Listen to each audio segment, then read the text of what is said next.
একটা কথা কি জানেন, এই পৃথিবীতে কোনো কিছুই স্বার্থের ঊর্ধ্বে না। সব কিছুতে মানুষের স্বার্থ আছে। তাই স্বার্থপরতায় মাঝে মাঝে কিন্তু উপকার আছে। এটাকে নেগেটিভ দেখার কিছু নাই। এই পৃথিবীতে কোনো কিছুই কিন্তু স্বার্থের ঊর্ধ্বে না। একটু খেয়াল করে দেখবেন, কেউ স্বার্থ ছাড়া পাশে থাকে না, কেউ না।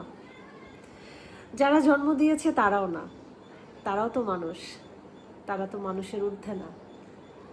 তাই স্বার্থপর হওয়াটাকে অত বড় করে, অত খারাপভাবে দেখারও কিছু নাই।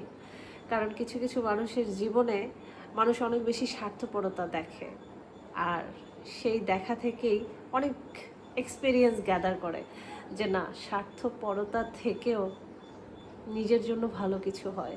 স্বার্থের জন্য মানুষ যেমন নেগেটিভ কাজ করে, মানুষ কিন্তু পজিটিভ কাজও করে। তাই স্বার্থকে দুইভাবেই দেখা উচিত, নেগেটিভ আর পজিটিভ। খেয়াল রাখবেন আপনার স্বার্থপরতা যেন অন্য কারো ক্ষতির কারণ না হয়ে দাঁড়ায়। আপনার স্বার্থপরতা শুধু আপনার সাথেই, আর কারো জন্য নয়।